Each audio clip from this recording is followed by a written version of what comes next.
Julian Clary is a brilliantly talented, outrageously camp individual. Sometimes just the merest touch and then whoosh. And I am genuinely nervous about what may happen tonight.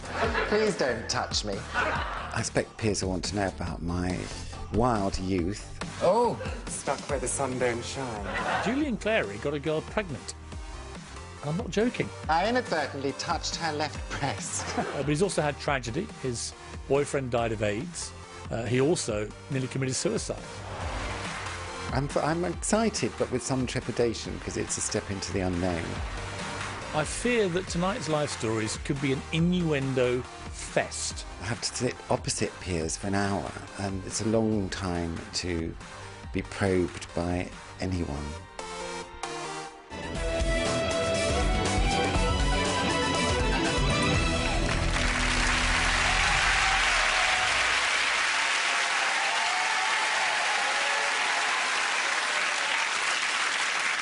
Julian Clary. Hello.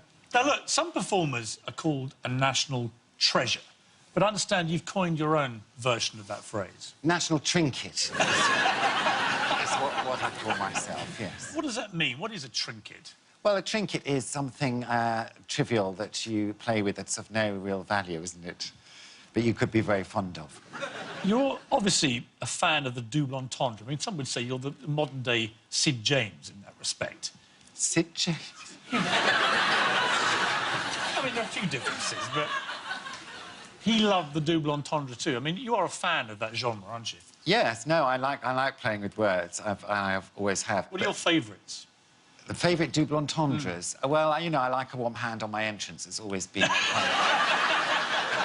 good one to start off with.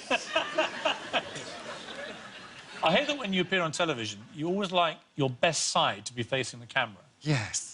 Is this your best side? It is, depending on where the camera is. Yes, that's fine. So your right side is your best side? Yes. Why do you like that side more than that side? Well, it's just vanity, but I've noticed over the years, if I'm being photographed, wherever the camera is, I will almost instinctively turn to be just at an angle on that side. Is appearance important to you? Would you say, from all your experience, you're more vain than many performers? I don't know. I kind of, when I was starting out on the comedy circuit, I realised that it was very fashionable to not take any fuss about your appearance. So I did see a gap in the market for kind of a male glamour, and I thought, well, that's what I'll do. So therefore, it became kind of part of what I did. I mean, you've worn some pretty outrageous outfits, haven't you, Julian, over the years? What would you rank as the single most uncomfortable costume?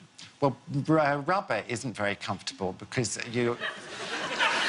Have you ever tried? I haven't tried rubber.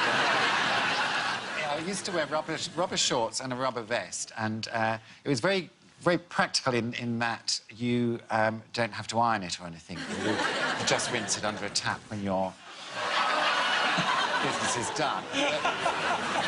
While you're on stage, it's very hot, and you will sweat inside, and it will slosh around. We have actually got a photograph of this exact costume. Have you? Mm.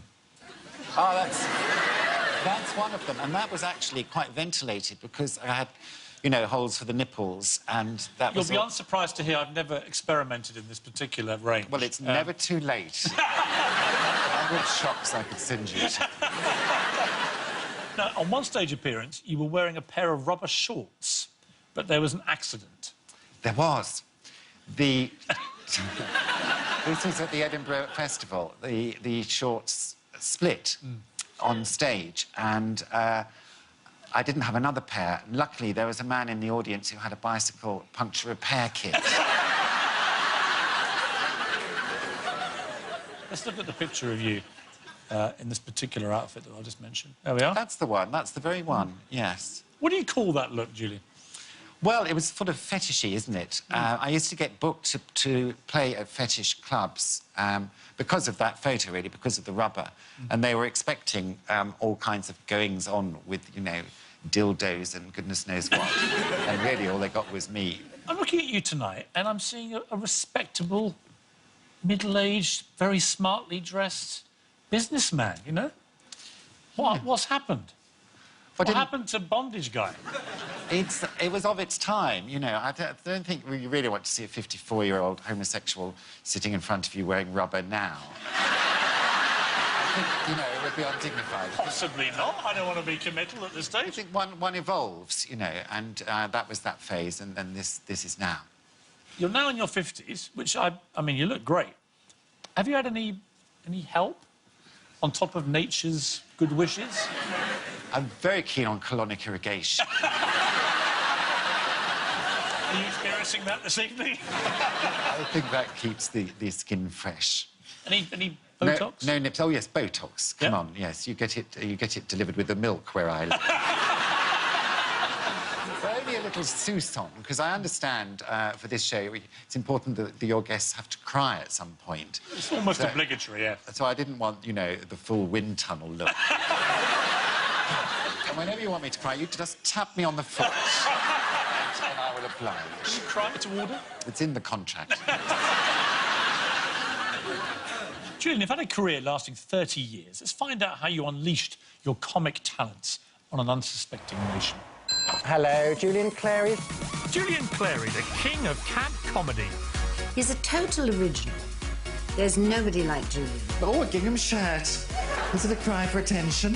He has this ability to work an audience that I have seen very few people be able to pull off. Famous for his fast-flowing double entendres. He's saucy and he doesn't care what he says. I'm wearing marigold gloves and I've got a truncheon in my pocket. And tongue-in-cheek put-downs. Remember that shirt when it was a deck chair? He does get away with a hell of a lot.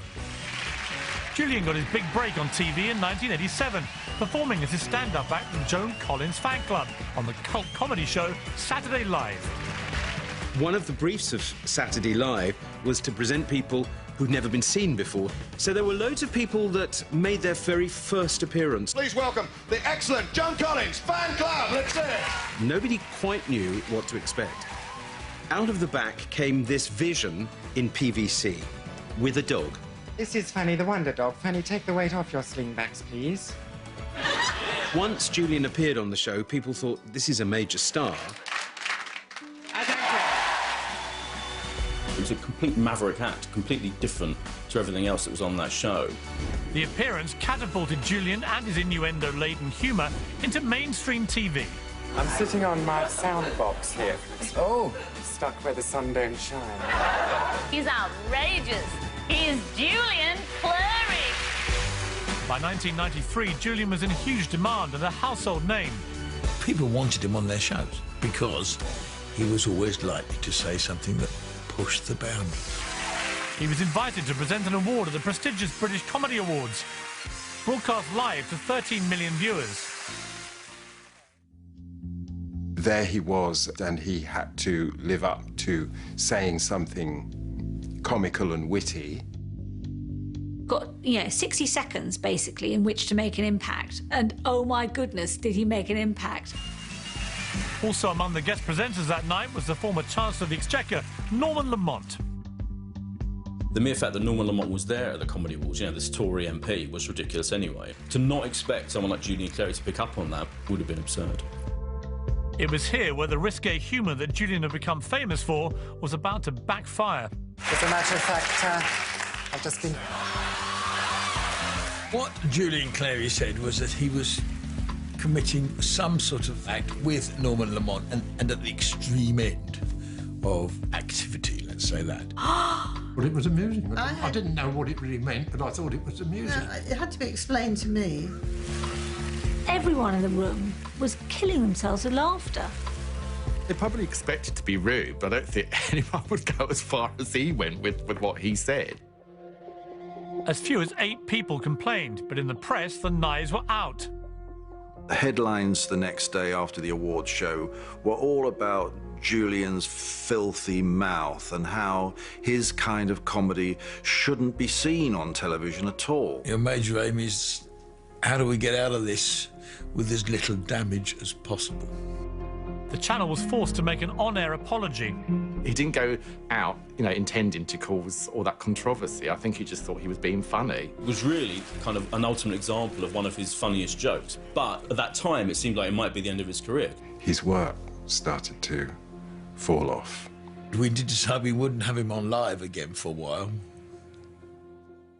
With Julian's career nosediving, he spiralled into depression.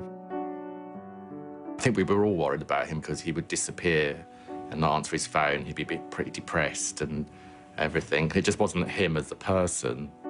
Just days after the incident, Julian checked into a 5-star hotel on Park Lane. He was alone. In his room, he laid out enough prescription drugs on the bed to take a lethal overdose. I was worried about that he might commit suicide.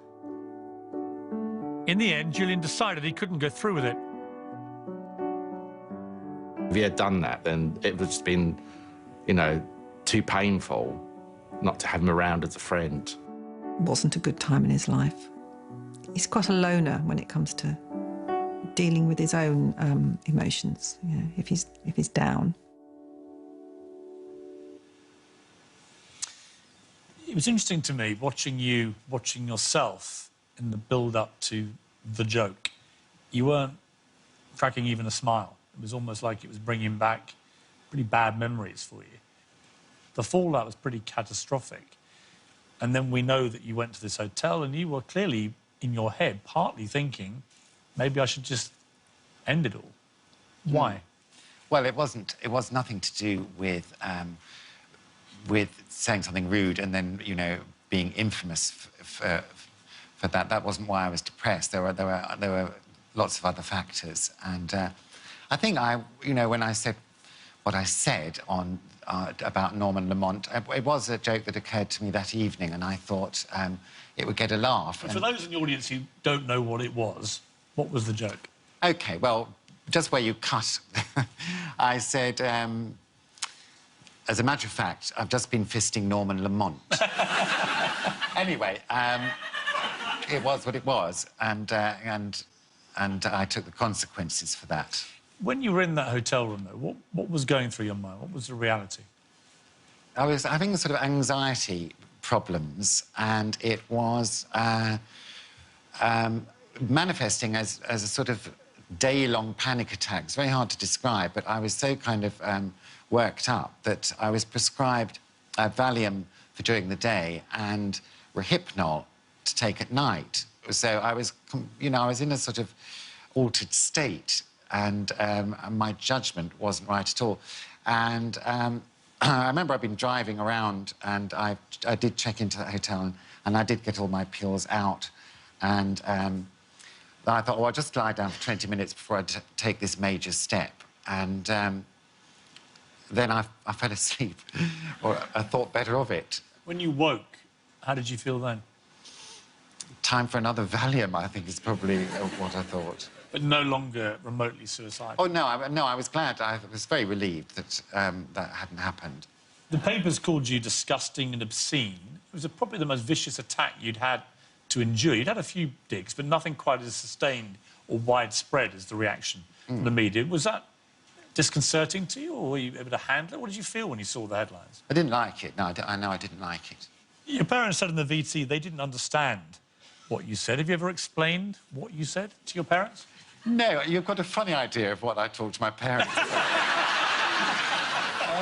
A lot of people thought it meant, you know, punching someone, no. and that you still get the joke if you think that. So that's a slightly watered-down version. The impact on your career was definitely pretty large. I mean, can you remember watching this huge success you were having, temporarily at least, hitting the buffers? Yes, I can. And, you know, you in retrospect, you see things differently. But because of what I was going through, I think, this is me, you know, saying there's a reason for everything, but I think I needed to have some time out. And one good way to clear your diary is to go on national television and say something like that, because suddenly I had some time out. Did people literally just drop you?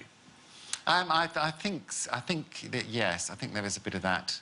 I think I went to Australia, I believe, where they like that sort of thing. God bless Australia. Did you ever meet Norman Lamont again? Did you ever talk to him? I've never seen him since. I can't understand it, but we don't seem to go to the same clubs. Do you still find women sexually attractive? Like a dog with a bone.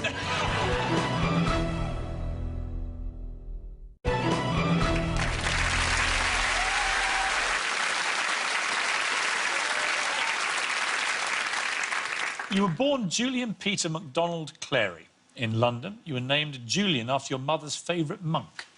Seems a little inappropriate, but... She wasn't to know how I was going to turn out. No.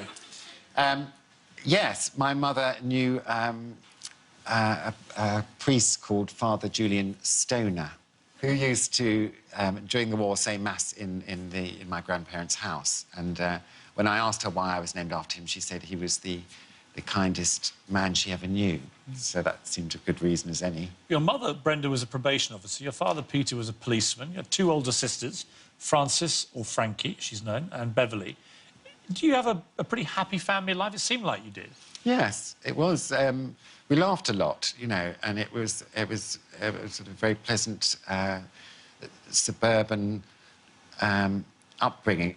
You were sometimes teased at primary school, mainly because of your voice, but you came up with an ingenious way of stopping that. What did you do? Because I do have this very sort of breathy, effeminate voice, and I guess it was more unusual in a 7-year-old, 8-year-old boy. And so I wasn't being made fun of one day, and I don't know where I got this from, but I said, "How dare you laugh at me? The reason I speak like this is because I had to have a lung transplant." And I was given female lungs. And they believed it? So, yes, I managed to turn it around to everyone being sympathetic. One of your toys was a cross-dressing action man.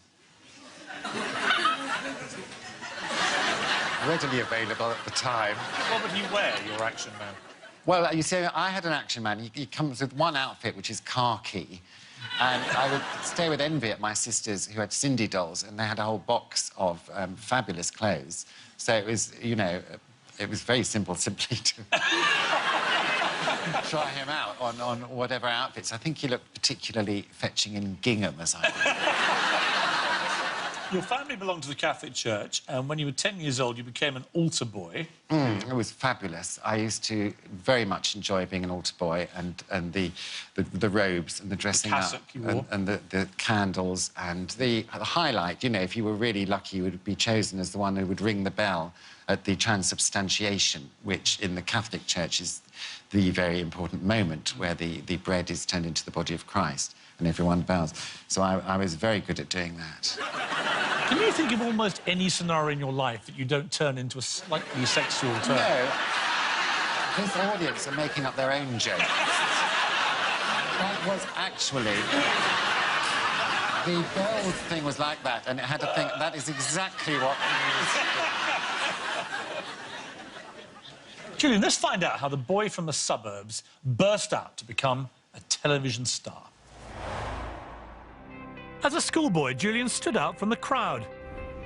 He knew he was gay from the age of 8, and he became kind of knowingly camp and walked around using words like forsooth and wearing weird socks and things. From the age of 11, Julian attended a strict Catholic school run by monks. Here, Julian and his best friend Nick, also gay, fell victims to bullies. We were different, we were outsiders, we were marginalised. It was a lot of verbal abuse. Puff, Queer, Nancy, Quentin. It did become quite nasty. And the abuse didn't just come from fellow pupils. There were occasions when there was a big roundup of people and they would all be beaten.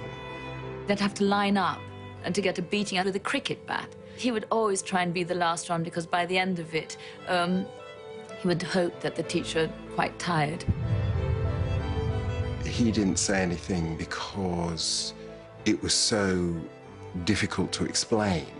We didn't know at the time. It wasn't a thing we were aware of. He never brought that problem home. I had absolutely no idea. You sort of blame yourself. You should have known what was happening. You should have recognised that your child was in some ways unhappy. Putting behind him the painful experiences of school, at university, Julian met a more accepting crowd and discovered cabaret. He also had his first and only love affair with a woman.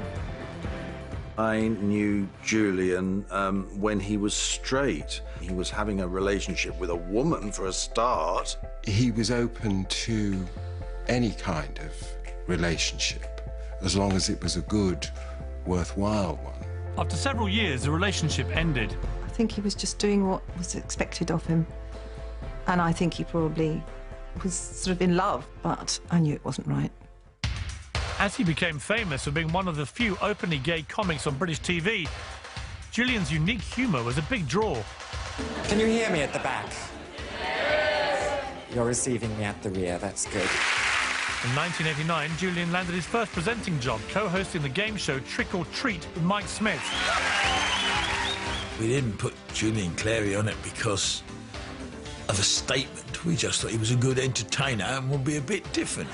Coming on as a wrestler next week. But not everyone took to him. Now, would you say that Trick or Treat's family viewing with this guy who's obviously prancing? Tough, isn't he, really? I'm going to do a new quiz show called Small-Minded Bigotry, and Jimmy's going to star in it. Is this man too outrageous for British television? He's paint and powdered like a queer as far as I'm concerned.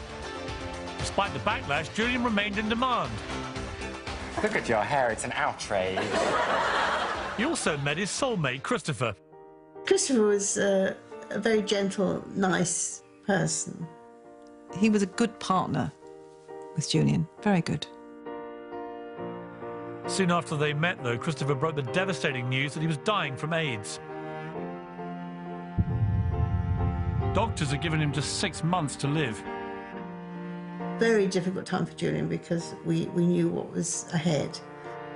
It was all new to everybody at that time, you know, not many people had died of AIDS. You know, all of us didn't really have the information that people have now, so Julian was basically his carer. He had his little world of, TV and shows and everything and the glamour, but come home and care for Christopher.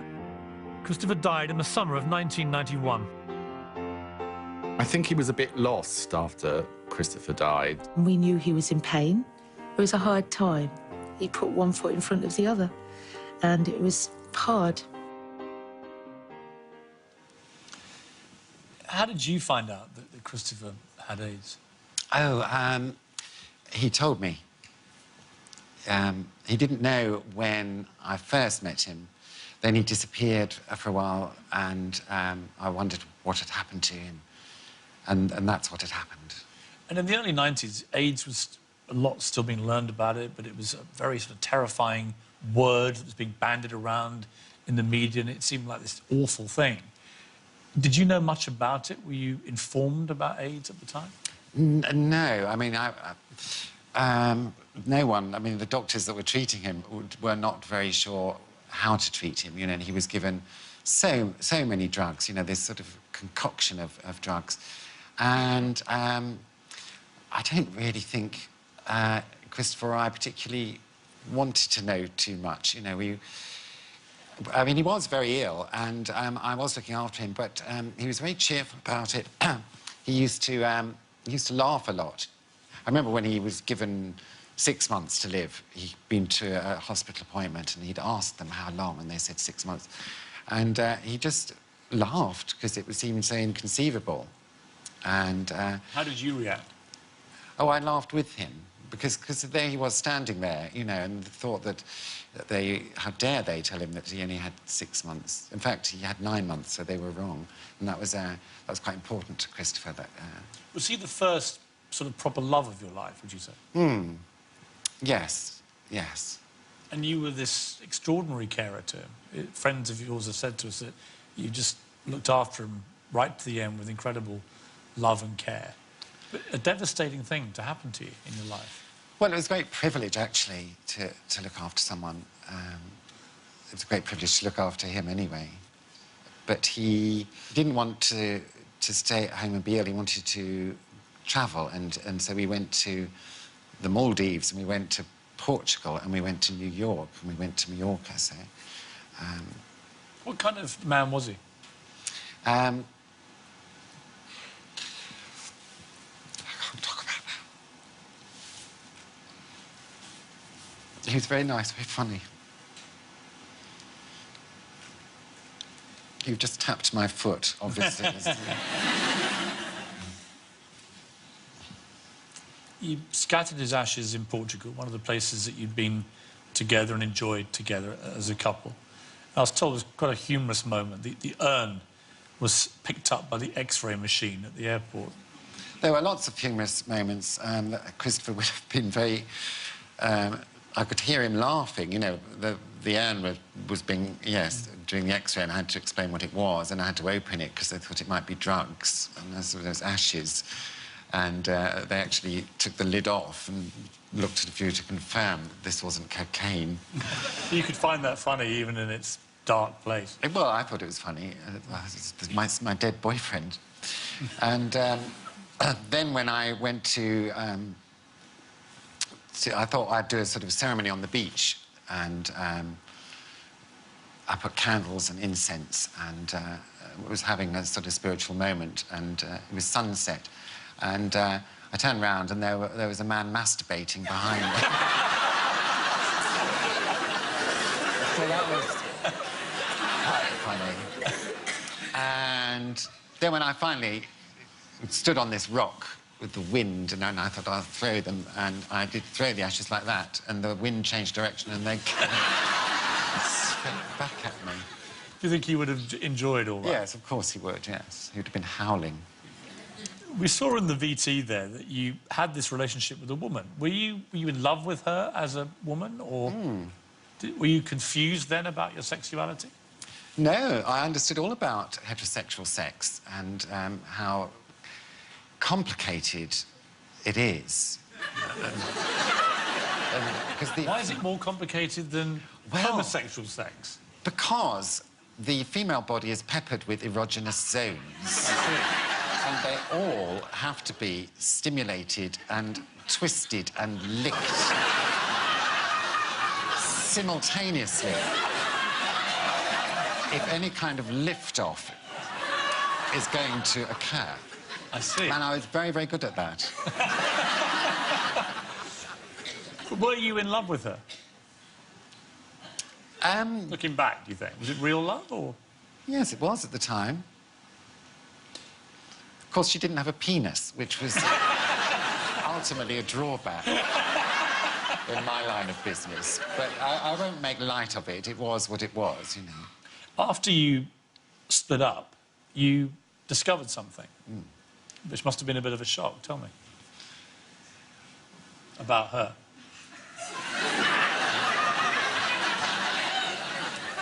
Let me help you. She was Anne Widdecombe.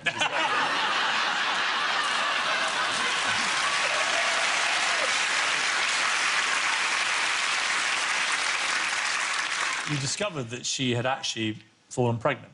Oh, yes. And she'd had a miscarriage. Yes. How did you feel about that, given that you'd now split up? Well, I was very sad that she'd had to go through a miscarriage. I was thrilled that I was fertile in a strange sort of way.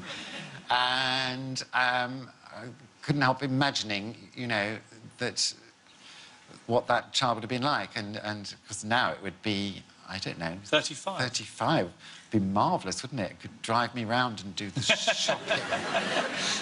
Did you stay in touch with her? Yeah. She's remained a good friend of yours.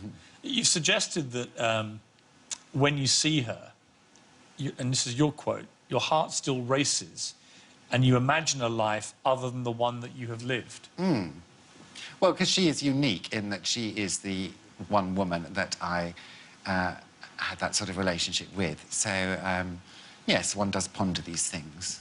Do you still find women sexually attractive? I'm curious. Like a dog with a bone.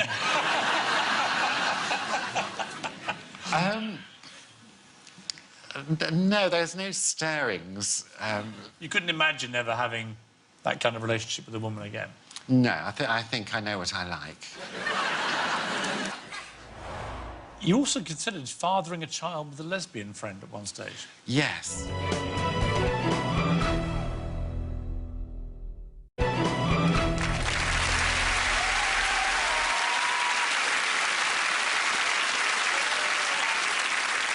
Julian, let's move on to you and men, because you've been quite a naughty boy in your time, haven't you? Oh, I don't think naughty. I've put it about a bit. How much have you put it about? Well, I've I've given a great deal of pleasure. This, you know, I was young and frisky in my youth, and On a scale of 1 to 10 of promiscuity, where would you rank yourself? Oh, I never went home alone. I remember, it was John Betjeman I saw on a chat show once who asked if he had any regrets, and he said, I didn't have enough sex. And I thought, I must make sure that doesn't happen to me. In your book, you, in a very entertaining way, you list many of your gentlemen callers over the years. Can you remember some of the names? No. Can you? I'm not going to read them all out, but it was just very entertaining. I know it went on for pages. Well, I wasn't intending to put that in my autobiography, but when I was writing notes, every time I remembered another gentleman caller, I wrote them down. And then I thought there's something quite poetic about the list, because there was Man with One Eye in Parma, because I couldn't remember, ask everyone's name. Would you remember these guys if they walked in here now? Only if you turned the lights out.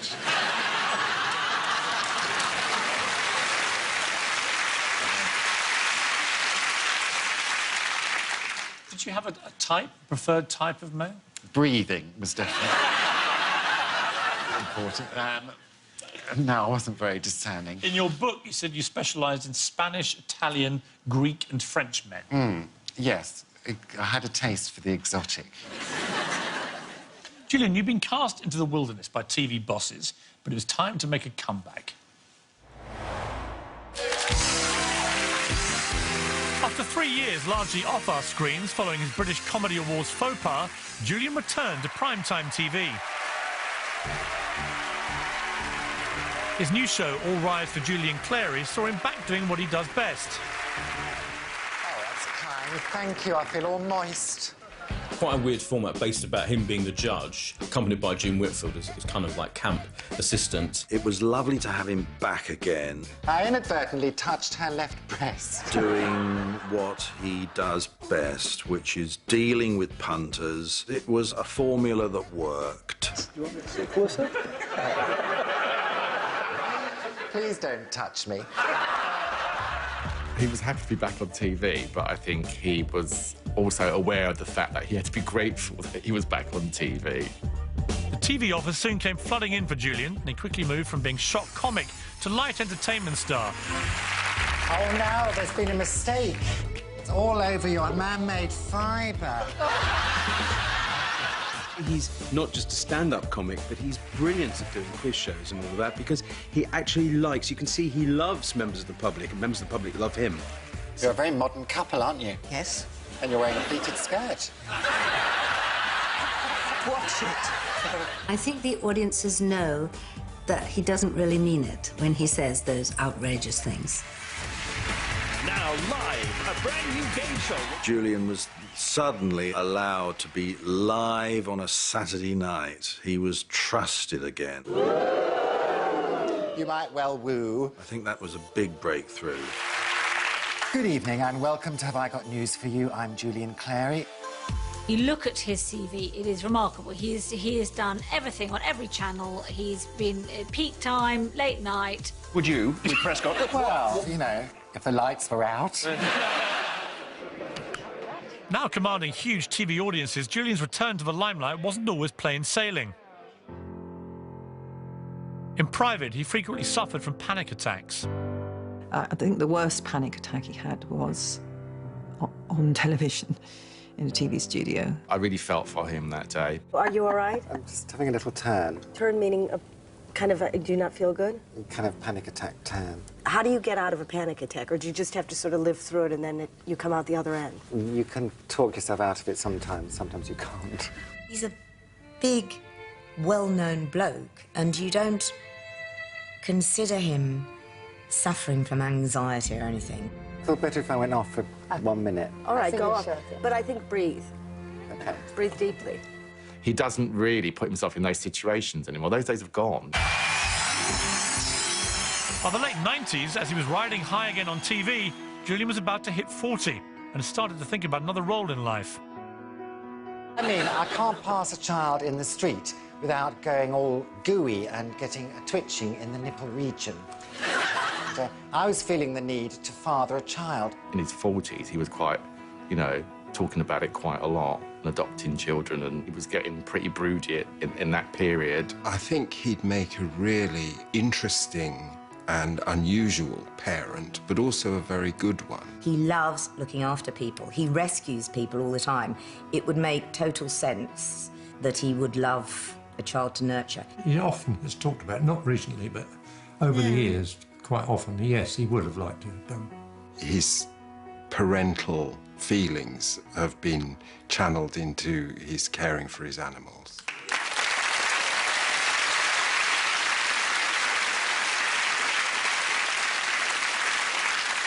So you've been feeling a bit broody? I certainly was in my 40s, yes.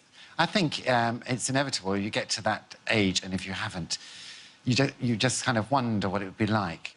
You also considered fathering a child with a lesbian friend at one stage. Yes. Did you seriously consider that? Yes, we talked about it. I was going to need a mother to, you know, do it for me at some point, wasn't I? So, yes, I discussed it with a lesbian friend. And we got as far as her working out how to cycle and all this, when I would have to turn up with the turkey baster. Exactly what would be the optimum moment. The whole atmosphere has changed. I mean, look at Elton John, he has 2 kids. Even Simon Cowell is breeding. Now, these are epic times that we're going through. So there would be no stigma now attached to you having a child. Is it still something you'd like to do? I mean, I can't be flippant about it. You know, you'd have to be... I don't think I do want it. Not today, you know. All right. Well, I don't know. Would you go up and down about it? Yes, I really do. And what stops you? I think... Well, it's not an easy thing to do. You've got 4 children, haven't you? It's not an easy thing to do. I don't know is the answer. Do you have any plans to pop the question?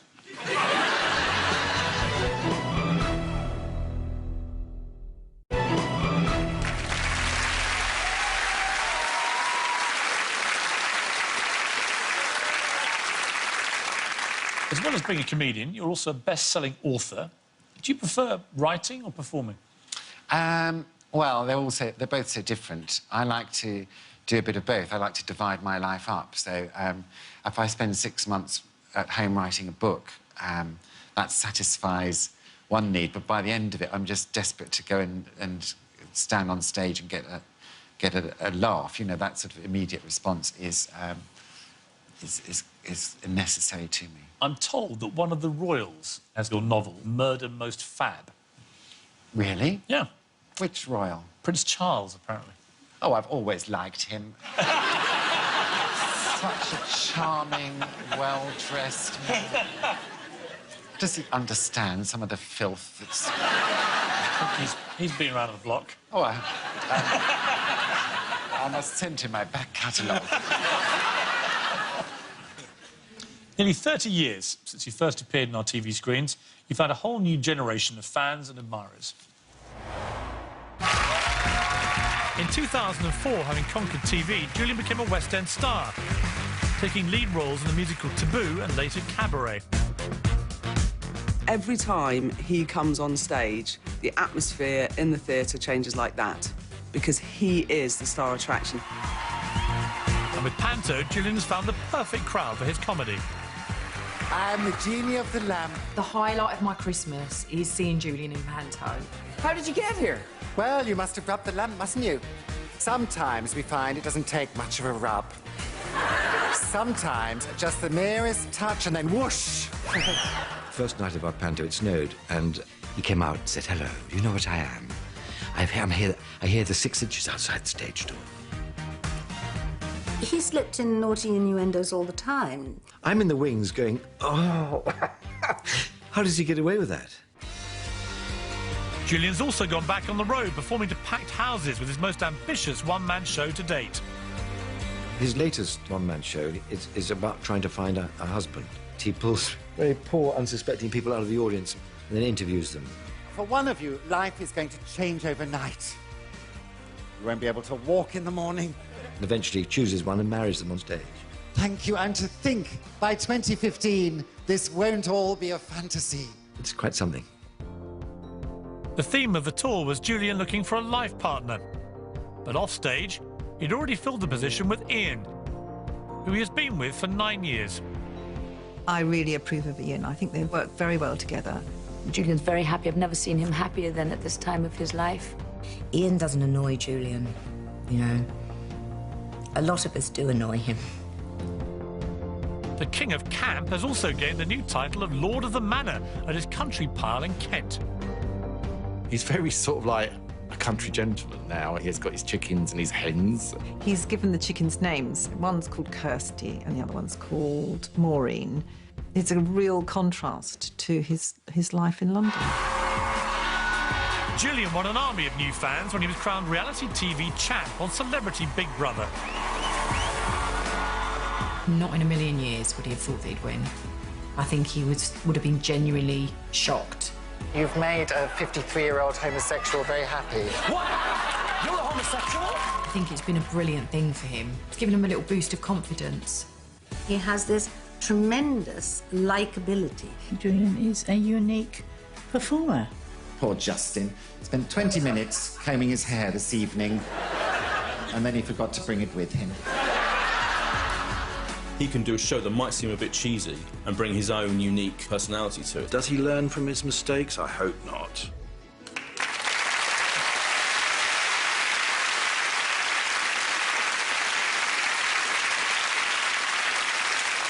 Were you surprised to win Big Brother?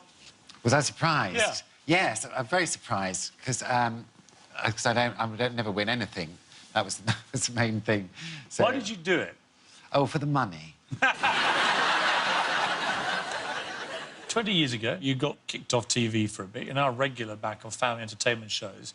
Are you proud that you were able to get through all that, maybe slightly adapt the act so that you could do television properly again?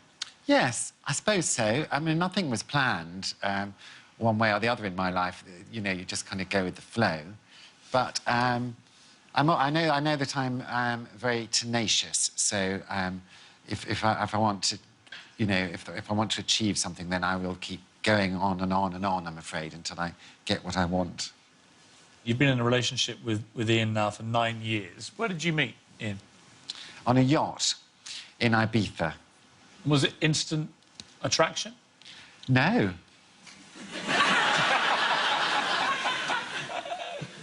Can't seem to shake him off. It was true what Joe said on the VT. He doesn't annoy me, which is good enough to reason to stay. I'm being flippant, really. He's one of these people that doesn't. He wouldn't thank me for talking about him seriously for very long. What has made the relationship last so long and so successfully? Well, I think the fact that he's been away quite a lot. Are you easy to live with? Oh, yes. If we had Ian sitting here, would he agree that you're easy to live with? Oh, no, I'm sure I'm not. I've heard it said that I'm quite self-absorbed. And one of the reasons I came to do this show tonight was I thought, well, even if I wasn't here, I'd be sitting at home wearing makeup, talking about myself. Might as well. I'm here.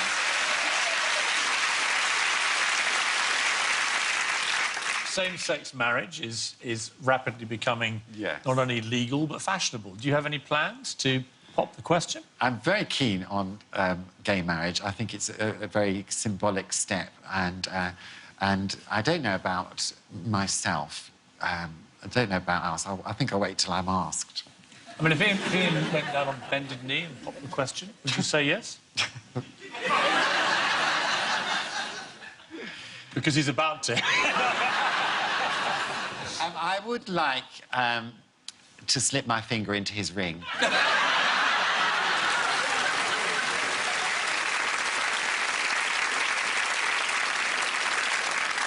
Can we move on to your farmyard animals? You live on a small holding. Everything becomes unreadable eventually. Tell me about your chickens. Yes, chickens. I have 4 currently. I've got 2 ducks and... 2 dogs? And 2 dogs. Valerie and Albert, that is it. And it's not really a small holding. It's a menagerie. Well, it's just a big garden, yes. But that is my life, pottering around. Paul O'Grady's your neighbour? Yes, that's... Is it a bonus or a problem? Not what I'd hoped for.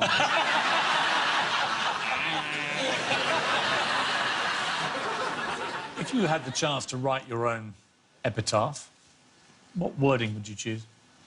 I think on my gravestone, I'd like it to say, at last, a hole that fits. Really, Clary. It's been a great pleasure.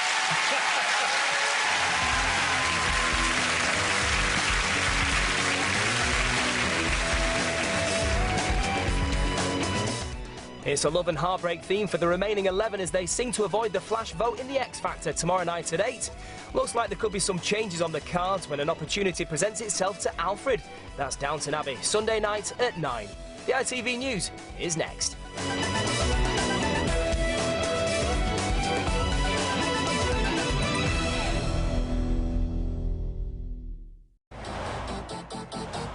Julian Clary is a brilliantly talented, outrageously camp individual. Sometimes just the merest touch and then whoosh! And I am genuinely nervous about what may happen tonight. Please don't touch me. I expect Piers will want to know about my wild youth. Oh, stuck where the sun don't shine. Julian Clary got a girl pregnant. And I'm not joking. I inadvertently touched her left breast. But he's also had tragedy. His boyfriend died of AIDS. He also nearly committed suicide. I'm excited, but with some trepidation, because it's a step into the unknown. I fear that tonight's life stories could be an innuendo fest. I have to sit opposite Piers for an hour, and it's a long time to be probed by anyone.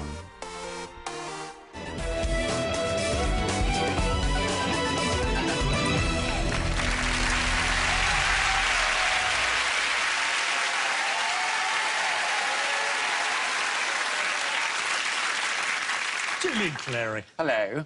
Now, look, some performers are called a national treasure, but I understand you've coined your own version of that phrase. National trinket. That's what I call myself, yes. What does that mean? What is a trinket? Well, a trinket is something trivial that you play with that's of no real value, isn't it? But you could be very fond of. You're obviously a fan of the double entendre. I mean, some would say you're the modern-day Sid James in that respect. Sid James? I mean, there are a few differences, but he loved the double entendre too. I mean, you are a fan of that genre, aren't you? Yes, no, I like playing with words. I always have. What are your favourites? The favourite double entendres? Well, you know, I like a warm hand on my entrance. It's always been a good one to start off with. I hear that when you appear on television, you always like your best side to be facing the camera. Yes. Is this your best side? It is, depending on where the camera is. Yes, that's fine. So your right side is your best side? Yes. Why do you like that side more than that side? Well, it's just vanity, but I've noticed over the years, if I'm being photographed, wherever the camera is, I will almost instinctively turn to be just at an angle on that side. Is appearance important to you? Would you say, from your experience, you're more vain than many performers? I don't know. I kind of, when I was starting out on the comedy circuit, I realised that it was very fashionable to not take any fuss about your appearance. So I did see a gap in the market for kind of a male glamour, and I thought, well, that's what I'll do. So therefore, it became kind of part of what I did. I mean, you've worn some pretty outrageous outfits, haven't you, Julian, over the years? What would you rank as the single most uncomfortable costume? Well, rubber isn't very comfortable because you... Have you ever tried? I haven't tried rubber. I used to wear rubber shorts and a rubber vest, and it was very, very practical in that you don't have to iron it or anything. You just rinse it under a tap when your business is done. While you're on stage, it's very hot, and you will sweat inside, and it will slosh around. We have actually got a photograph of this exact costume. Have you? Hmm. Oh, that's one of them. And that was actually quite ventilated because I had, you know, holes for the nipples, and that was... You'll be unsurprised to hear I've never experimented in this particular range. Well, it's never too late. 100 shocks I could send you to. Now, on one stage appearance, you were wearing a pair of rubber shorts, but there was an accident. There was. This was at the Edinburgh Festival. The shorts split on stage, and I didn't have another pair. Luckily, there was a man in the audience who had a bicycle puncture repair kit. Let's look at the picture of you in this particular outfit that I just mentioned. There we are. That's the one. That's the very one, yes. What do you call that look, Julian? Well, it was sort of fetishy, isn't it? I used to get booked to play at fetish clubs because of that photo, really, because of the rubber. And they were expecting all kinds of goings-on